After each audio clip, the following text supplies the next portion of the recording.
please subscribe and don't forget to press the bell icon to get notified whenever we upload a new video. This is Bazaar Morning Call, live from the CNBC TV18 headquarters in Mumbai.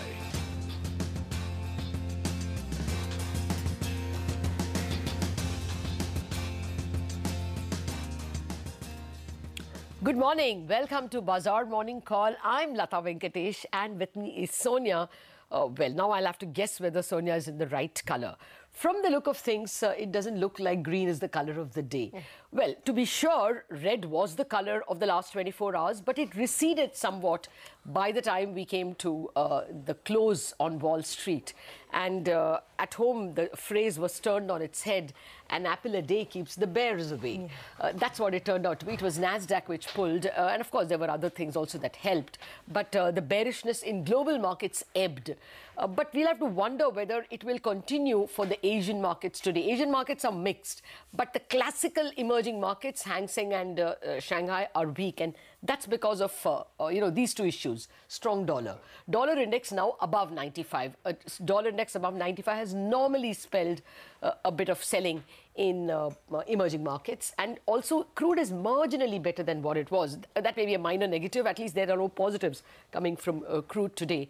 And hence, my fear is, in fact, the strong dollar, perhaps the impact is already in the price. We saw that big 640 crore selling by FIIs yesterday. Yeah. So it does look like perhaps today the bears will be able to press in their advantage because of these two factors, that dollar is strong and that will give bears a little more ammo, and they already have some bit of ammo sitting with them. Yes, 640 crores of selling by FIIs. DIIs also sold quite a bit in cash yesterday. I mean, they sold almost about 350 odd crores. But really, Apple is the talking point, right? That $1 trillion market cap. I was reading somewhere, Lata, that there's still more to go for Apple because traditionally Apple would enjoy a lower PE because of its increasing dependency on the iPhone. But now in last quarter's numbers, its services revenue has gone up about 30%. So now it's not just going to be the iPhone maker. Its whole bouquet of services that it provides, Apple Pay, Apple Care, all that has picked up so much. I mean, so much to learn from this company. But anyway. But that's, about half of India's GDP.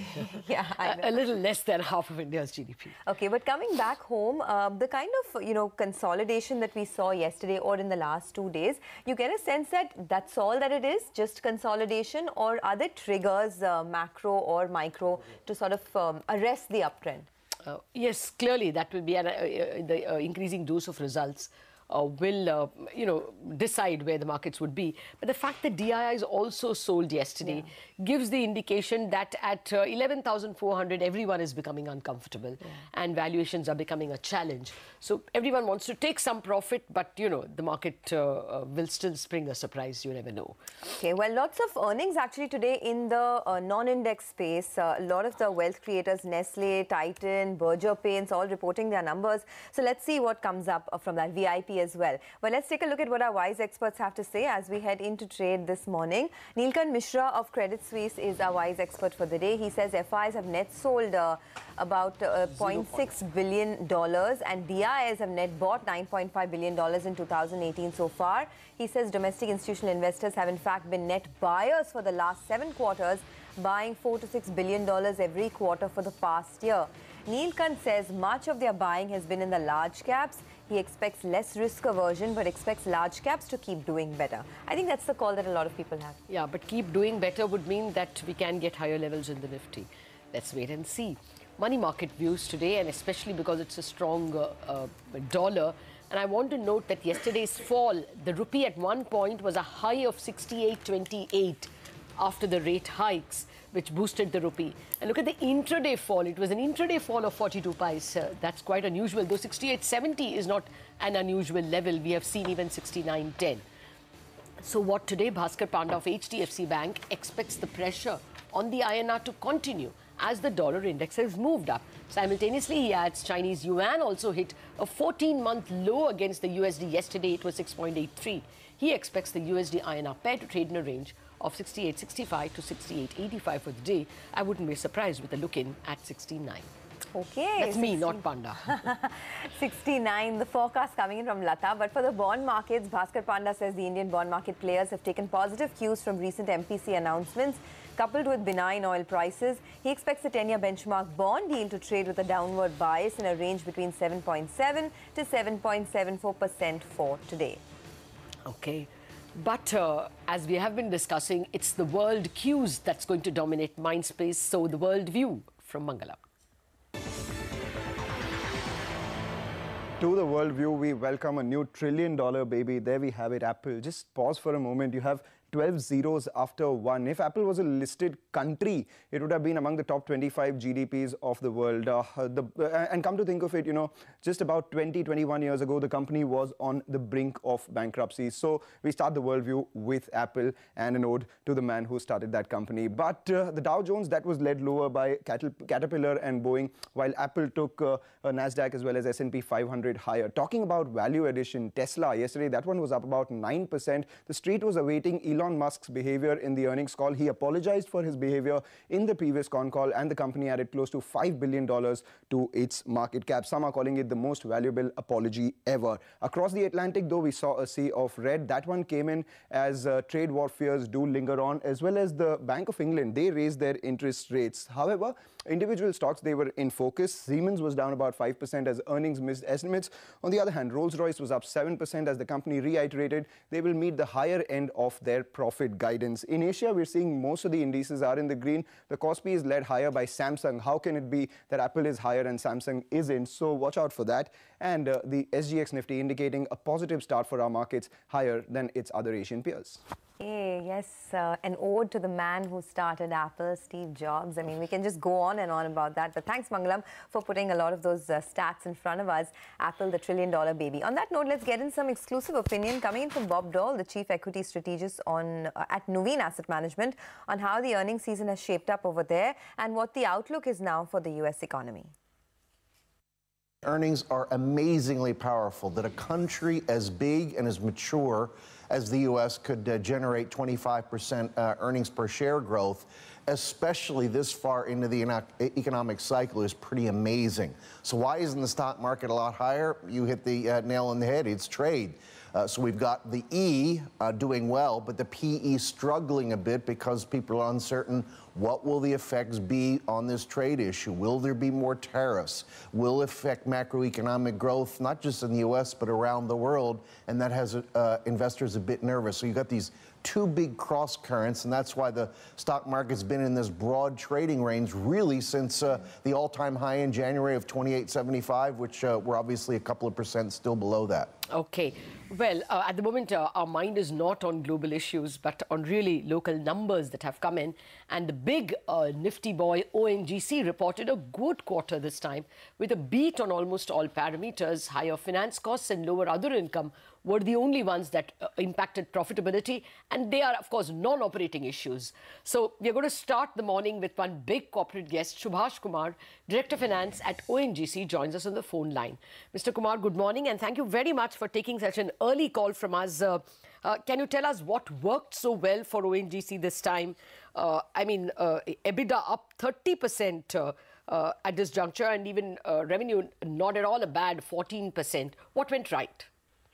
Yeah, ma'am, I think what we have done well this time is, of course, the growth in top line. Our revenue has gone up by 42% or so from 19,000 in the corresponding quarter last year to 27,000 crores or so. And but it is backed by our good performance on front of natural gas production and value-added products. Sure. The realizations this time have gone up almost 11% quarter on quarter, coming in at $74 a barrel. What is the expectation going ahead over the next few quarters? What kind of average realizations can you clock in? I think looking at the current prices range at which oil prices are hovering around, we believe that what we have realized this quarter is likely to continue for couple of quarters. Okay. No, will the net realization be around $74, you think? Is that what we work with? On net basis, it is 71.448. Okay, 71.48 on a net basis. Yeah. And you think you'll hold on to that? Yeah. Okay. I wanted to ask you about, this exploration costs that has fallen by 62%. Is this all because you've used up most of your cash for the HPCL acquisition? No, our activities are going on exactly on the same lines as they have been going in the past. Actually, it's a function of at times specific activities what are planned within a specific quarter. So it has nothing to do with the acquisition of HPCL per se. Okay. No, the fact that you will miss the cash, I thought. Yeah. Let me come to another issue about which we don't know too much. This Cabinet Committee on Economic Affairs recently approved a policy framework for streamlining the operations of the production sharing contract. What does this mean? How does the production sharing work to your advantage after the streamlining, or does it work to your disadvantage? No, it does improve the overall framework for E&P business in the country. So to that extent, it helps all the players, including ONGC. Okay, you pay less royalty. So in terms of royalty, there is no significant upward or downward impact on immediate basis. Okay. Can you tell us a little bit more about the under-recoveries that we can expect, both on LPG and on kerosene, as we head into the next year? So, as far as we are concerned, right now, we are not in LPG and kerosene per se. And we have not been required to, share the burden of that. So, we believe that till our realizations are in this range, there is no requirement for us to do anything. Okay. Will you be involved in a response to the arbitration that Reliance has won against the charge of gas migration? Will ONGC go on appeal, or will Government of India go on appeal? I'm not sure on the issue. Okay, it's not your baby, it's the government's lookout? Okay. I have no specific response of this. All right. Well, the other thing I wanted to ask you is about the dues from Venezuela. That's directly your problem, sir. How are you going to solve that issue? How are you going to get the money from them? So our, wholly owned subsidiaries engaged on the issue. Now they are taking that at their level. Okay. Can you also tell us what the production volumes could be? What's the target like for FY19 and FY20? Can we expect a 10% volume growth, 15% volume growth? So I think, in terms of oil, we would be a shade better than what we have done during the past year. And as far as gas is concerned, it will be significantly better than last year's performance. Oh, so can you give us some percentages? I mean, when you say significantly better, what kind of absolute volume growth are you looking at? It can be anywhere between 6% plus millions. Okay. As far as gas production is concerned. Your dues from Venezuela are 400 million, right? I'm not specifically having that number right now. Right. All right, sir. Thank you very much, Mr. Subhash Kumar, for joining us this early in the morning and giving us some more nuances about your numbers. Morning, the Asian markets, some of them, it's actually a mixed bag. Some of them are in the red, like Straits. The Taiwanese index is in the green. The SGX Nifty, though, is indicating that the start will be in the green after the kind of consolidation we've seen over the last few days. Let's see how things shape up today, whether the Nifty resumes its uptrend or not. Our research team is here to give you the list of top 10 stocks to watch out for as we head into trade today. Of course, the top stock on our radar will be Kotak on the back of that stake sale. Lata. Oh, absolutely. What they have done actually is issued 100 crore of perpetual, non-convertible, non-cumulative preference shares. Preference shares, as you know, earn defined interest. This is 8.1%. Now, the current preference shares do get included in the paid-up equity, paid-up capital of a bank. So, the paid-up capital originally, total number of shares was 190 crore. Now, with this inclusion of 100 crore shares, it becomes 290 crore shares.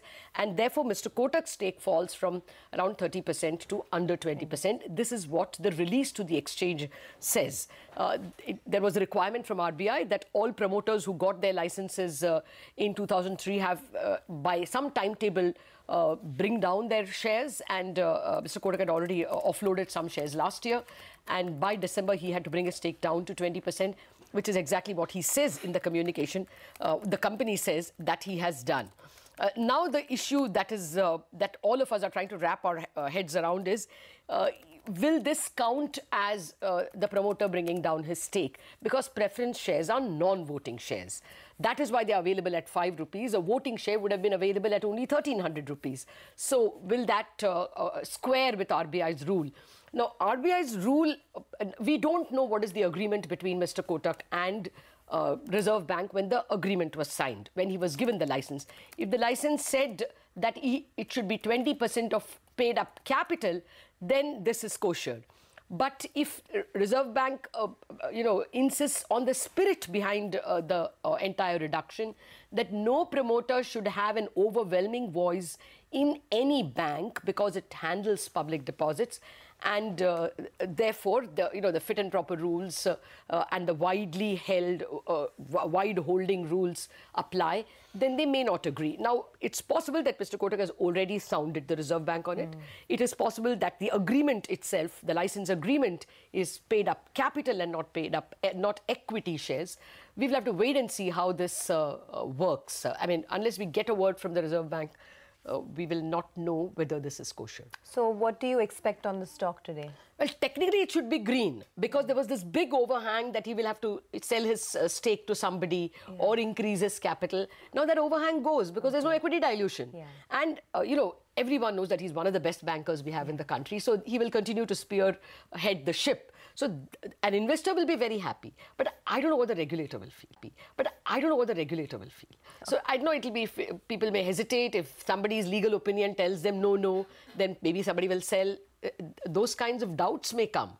But if this is kosher, then Kotak shares definitely rise. Okay, we'll keep an eye out on that. ONGC, we just spoke to the management actually. They did say that the realizations will hold at around $71 a barrel.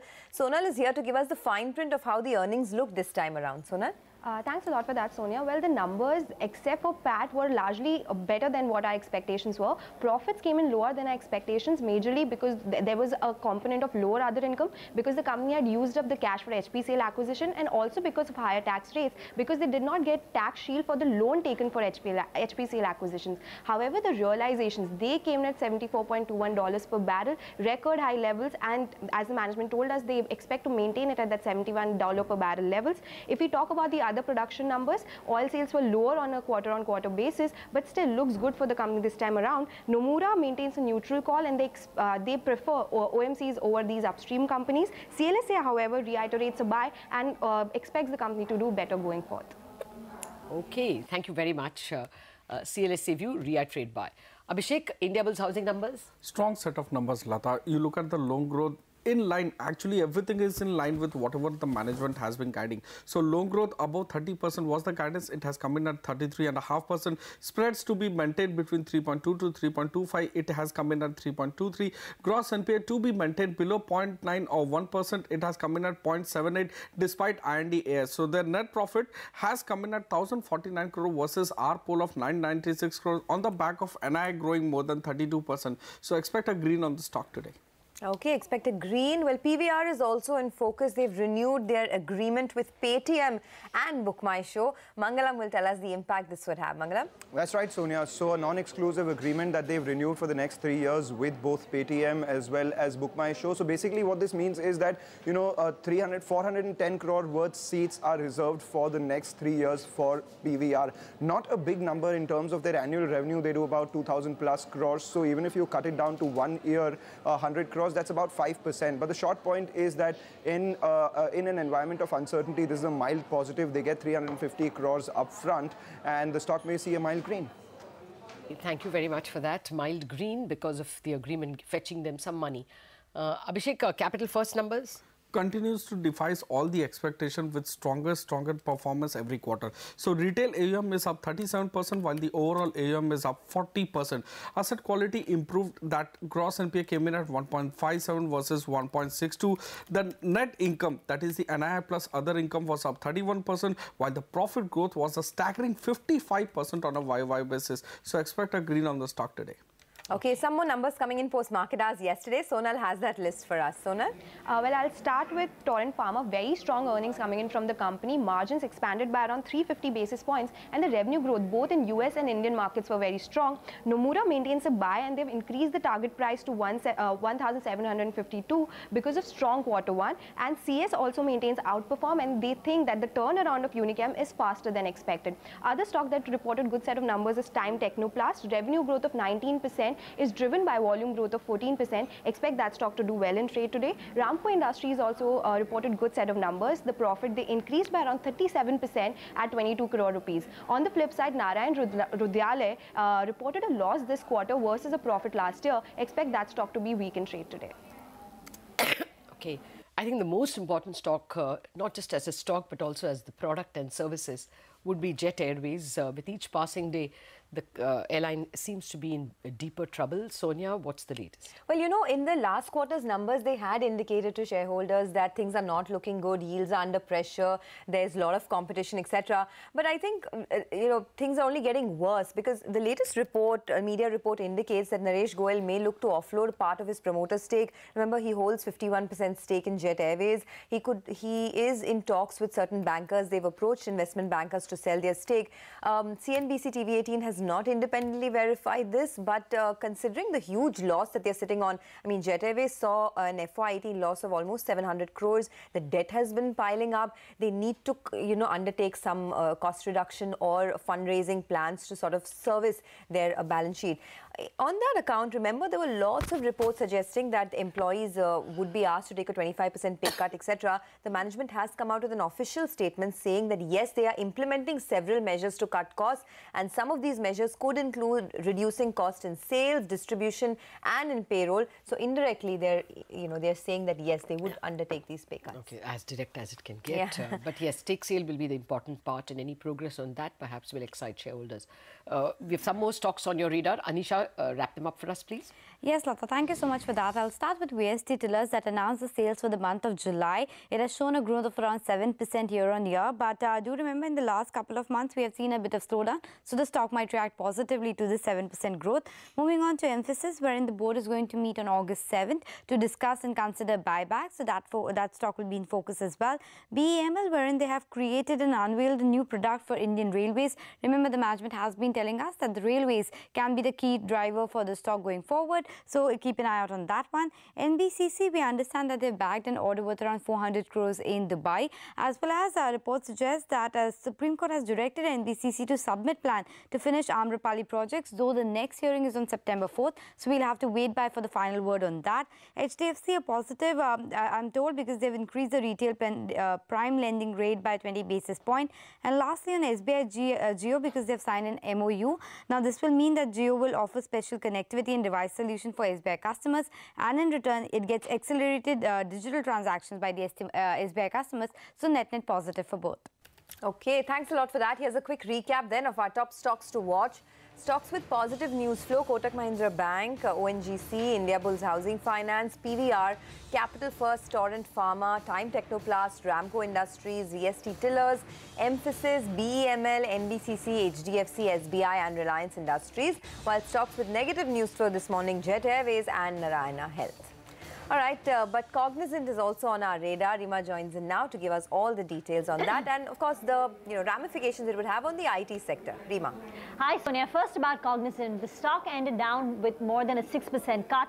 The revenues and profits were lower than expectation. The revenue growth at 2.4% was at the lower end of the company's guidance. Their profits declined by close to about 12% on a sequential basis.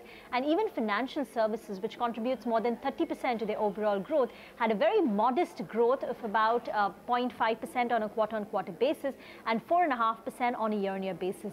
High attrition at more than 20% is a worry. That said, the company has maintained its full-year guidance at 8.4 to 10.1%. The question is, it appears that BFSI has started to turn the corner.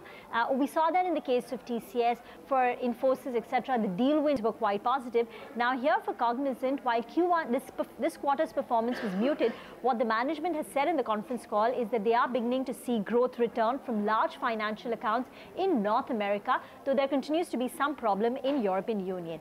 Also, digital continues to see robust momentum even for Cognizant with a 20% year-on-year growth. Back to you.